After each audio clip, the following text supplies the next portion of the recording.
In this video, I am going to narrate the first chapter of the novel A Study in Scarlet about the timeless detective Sherlock Holmes. So, let's start.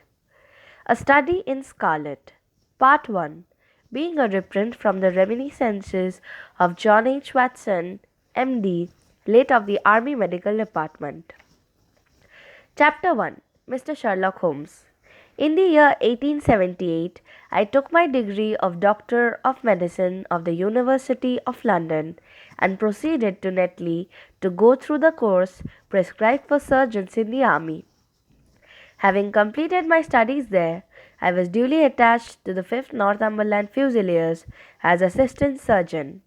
The regiment was stationed in India at the time, and before I could join it, the Second Afghan War had broken out. On landing at Bombay, I learned that my corps had advanced through the passes and was already deep in the enemy's country. I followed, however, with many other officers who were in the same situation as myself, and succeeded in reaching Kandahar in safety, where I found my regiment and at once entered upon my new duties. The campaign brought honors and promotion to many, but for me it had nothing but misfortune and disaster. I was removed from my brigade and attached to the Berkshires, with whom I served at the fatal Battle of Maiwand. There I was struck on the shoulder by a Jezail bullet which shattered the bone and grazed the subclavian artery. I should have fallen into the hands of the murderous Ghazis had it not been for the devotion and courage shown by Murray, my orderly, who threw me across a pack horse and succeeded in bringing me safely to the British lines. Worn with pain and weak from the prolonged hardships which I had undergone, I was removed with a great train of wounded sufferers to the base hospital at Peshawar. Here I rallied and had already improved so far as to be able to walk about the wards and even to bask a little upon the veranda when I was struck down by enteric fever, that curse of our Indian possessions. For months my life was despaired of, and when at last I came to myself and became convalescent, I was so weak and emaciated that a medical board determined that not a day should be lost in sending me back to England. I was dispatched accordingly in the troop ship Orontes and landed a month later on Portsmouth jetty with my health irretrievably ruined, but with permission from a paternal government to spend the next 9 months in attempting to improve it. I had neither kith nor kin in England, and was therefore as free as air, or as free as an income of 11 shillings and sixpence a day will permit a man to be. Under these circumstances, I was naturally gravitated to London, that great cesspool into which all the loungers and idlers of the empire are irresistibly drained. There I stayed for some time at a private hotel in the Strand, leading a comfortless, meaningless existence, and spending such money as I had, considerably more freely than I ought. So alarming did the state of my finances become that I soon realized that I must either leave the metropolis and rusticate somewhere in the country, or that I must make a complete alteration in my style of living.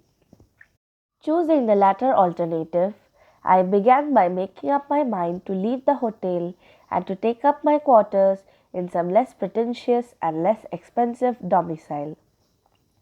On the very day that I had come to this conclusion, I was standing at the Criterion bar when someone tapped me on the shoulder, and turning round, I recognized young Stamford, who had been a dresser under me at Bath's. The sight of a friendly face in the great wilderness of London is a pleasant thing indeed to a lonely man. In the old days, Stamford had never been a particular crony of mine, but now I hailed him with enthusiasm, and he, in his turn, appeared to be delighted to see me. In the exuberance of my joy, I asked him to lunch with me at the Holborn, and we started off together in a hansom. "Whatever have you been doing with yourself, Watson?" he asked in undisguised wonder, as we rattled through the crowded London streets. You are thin as a lath and as brown as a nut. I gave him a short sketch of my adventures and had hardly concluded it by the time that we reached our destination. Poor devil, he said commiseratingly, after he had listened to my misfortunes. What are you up to now? Looking for lodgings, I answered, trying to solve the problem as to whether it is possible to get comfortable rooms at a reasonable price. That's a strange thing, remarked my companion. You are the second man today that has used the expression to me. And who was the first? I asked.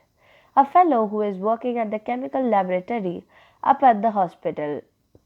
He was bemoaning himself this morning because he could not get someone to go halves with him in some nice rooms which he had found and which were too much for his purse.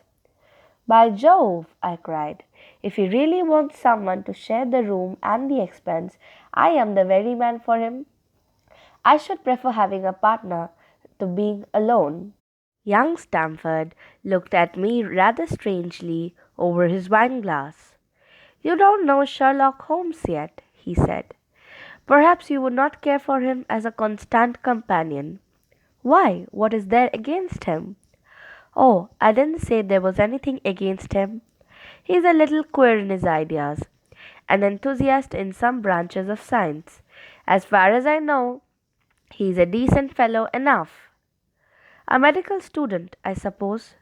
No, I have no idea what he intends to go in for. I believe he is well up in anatomy and he is a first class chemist. But as far as I know, he has never taken out any systematic medical classes. His studies are very desultory and eccentric, but he has amassed a lot of out of the way knowledge which would astonish his professors. Did you never ask him what he is going in for? I asked. No, he is not a man that it is easy to draw out, though he can be communicative enough when the fancy seizes him. I should like to meet him, I said. If I am to lodge with anyone, I should prefer a man of studious and quiet habits. I am not strong enough yet to stand much noise or excitement. I had enough of both in Afghanistan to last me for the remainder of my natural existence. How could I meet this friend of yours? He is sure to be at the laboratory, returned my companion. He either avoids the place for weeks or else he walks there from morning to night.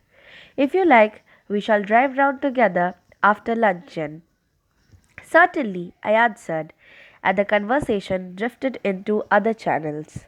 As we made our way to the hospital after leaving the Holborn, Stamford gave me a few more particulars about the gentleman whom I proposed to take as a fellow lodger. You mustn't blame me if you don't get on with him, he said. I know nothing more of him than I have learned from meeting him occasionally in the laboratory. You proposed this arrangement, so you must not hold me responsible. If we don't get on, it will be easy to part company, I answered.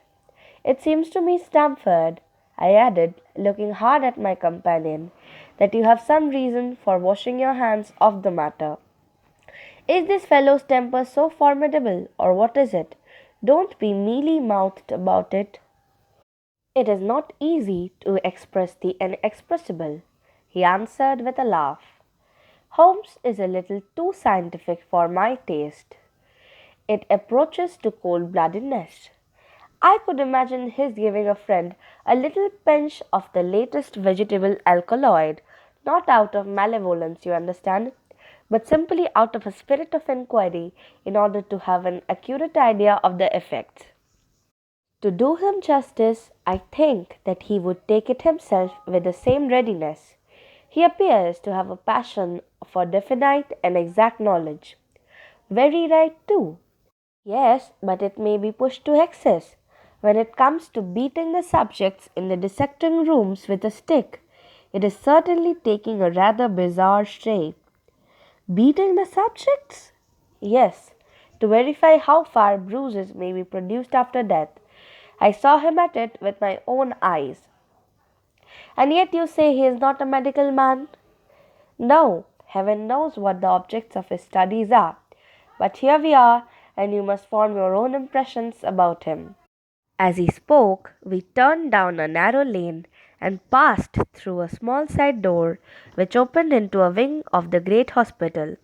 It was familiar ground to me, and I needed no guiding as we ascended the bleak stone staircase and made our way down the long corridor with its vista of whitewashed wall and dun-colored doors. Near the further end, a low arched passage branched away from it and led to the chemical laboratory. This was a lofty chamber, lined and littered with countless bottles. Broad, low tables were scattered about, which bristled with retorts, test tubes, and little Bunsen lamps with their blue flickering flames.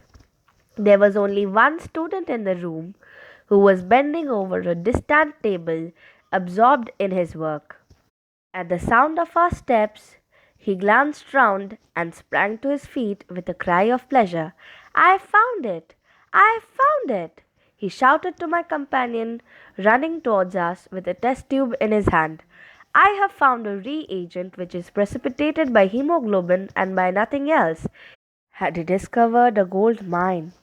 Greater delight could not have been shown upon his features. Dr. Watson, Mr. Sherlock Holmes, said Stamford, introducing us. How are you? He said cordially, gripping my hand with a strength for which I should hardly have given him credit. You have been in Afghanistan, I perceive. How on earth did you know that? I asked in astonishment. Never mind, he said, chuckling to himself. The question now is about hemoglobin. No doubt you see the significance of this discovery of mine. It is interesting, chemically, no doubt, I answered. But practically, why, man? This is the most practical medico legal discovery for years. Don't you see that it gives us an infallible test for bloodstains? Come over here now. He seized me by the coat sleeve in his eagerness and drew me over to the table at which he had been working. Let us have some fresh blood, he said, digging a long bodkin into his finger and drawing off the resulting drop of blood in a chemical pipette. Now I add this small quantity of blood to a liter of water. You perceive that the resulting mixture has the appearance of pure water. The proportion of blood cannot be more than 1 in a million. I have no doubt, however, that we shall be able to obtain the characteristic reaction. As he spoke, he threw into the vessel a few white crystals and then added some drops of a transparent liquid. In an instant, the contents assumed a dull mahogany color, and the brownish dust was precipitated to the bottom of the glass jar. Ha ha! He cried, clapping his hands, and looking as delighted as a child with a new toy. What do you think of that? It seems to be a very delicate test, I remarked. Beautiful, beautiful. The old Giacomo test was very clumsy and uncertain. So is the microscopic examination for blood corpuscles. The latter is valueless if the stains are a few hours old. Now this appears to act as well whether the blood is old or new. Had this test been invented, there are hundreds of men now walking the earth who would long ago have paid the penalty of their crimes. Indeed, I murmured. Criminal cases are continually hinging upon that one point. A man is suspected of a crime months perhaps after it has been committed. His linen or clothes are examined and brownish stains discovered upon them. Are they blood stains or mud stains or rust stains or fruit stains or what are they? That is a question which has puzzled many an expert. And why? Because there was no reliable test. Now we have the Sherlock Holmes test, and there will no longer be any difficulty. His eyes fairly glittered as he spoke, and he put his hand over his heart and bowed as if to some applauding crowd conjured up by his imagination. You are to be congratulated, I remarked, considerably surprised at his enthusiasm. There was the case of von Wischop at Frankfurt last year. He would certainly have been hung had this test been in existence. Then there was Machen of Bradford and the notorious Muller and Lefebvre of Montpellier and Sampson of New Orleans. I could name a score of cases in which it would have been decisive. You seem to be a walking calendar of crime, said Stamford with a laugh. You might start a paper on those lines. Call it the police news of the past. Very interesting reading it might be made too, remarked Sherlock Holmes, sticking a small piece of plaster over the prick on his finger.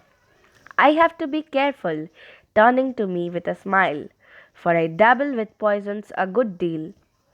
He held out his hand as he spoke, and I noticed that it was all mottled over with similar pieces of plaster and discolored with strong acids. We came here on business, said Stamford, sitting down on a high three-legged stool and pushing another one in my direction with his foot. My friend here wants to take diggings, and as you were complaining that you could get no one to go halves with you, I thought that I had better bring you together. Sherlock Holmes seemed delighted at the idea of sharing his rooms with me. I have my eye on a suit in Baker Street, he said, which would suit us down to the ground. You don't mind the smell of strong tobacco, I hope? I always smoke ships myself, I answered. That's good enough. I generally have chemicals about and occasionally do experiments. Would that annoy you? By no means. Let me see. What are my other shortcomings? I get in the dumps at times and don't open my mouth for days on end. You must not think that I am sulky when I do that. Just let me alone and I'll soon be all right. What have you to confess now? It is just as well for two fellows to know the worst of each other before they begin to live together. I laughed at this cross examination. I keep a bull pup, I said, and I object to Rose because my nerves are shaken and I get up at all sorts of ungodly hours and I am extremely lazy. I have another set of vices when I am well, but those are the principal ones at present. Do you include violin playing in your category of Rose? He asked anxiously. It depends on the player, I answered. A well played violin is a treat for the gods. A badly played one. Oh, that's all right, he cried with a merry laugh. I think we may consider the thing as settled. That is, if the rooms are agreeable to you. When shall we see them? Call for me here at noon tomorrow and we'll go together and settle everything, he answered. All right, noon exactly, said I, shaking his hand. We left him walking among his chemicals and we walked towards my hotel. By the way, I asked suddenly, stopping and turning upon Stamford, how the deuce did he know that I had come from Afghanistan? My companion smiled an enigmatic smile. That's just his little peculiarity. A good many people have wanted to know how he finds things out. Oh, a mystery, is it? I cried, rubbing my hands. This is very piquant. I am much obliged to you for bringing us together. The proper study of mankind is man, you know. You must study him then, Stamford said as he bade me goodbye. You'll find him a naughty problem, though. I'll wager he learns more about you than you about him. Goodbye. Goodbye, I answered and strolled on to my hotel, considerably interested in my new acquaintance. Thank you for hearing this audiobook. If you like this video, do click on the like button, and if you like my channel and want more videos of this sort, subscribe the channel and press the bell icon. Also, share the videos to your friends and relatives. Finally, write your valuable opinions in the comments section as it helps me to get motivated and improve my videos. Thank you.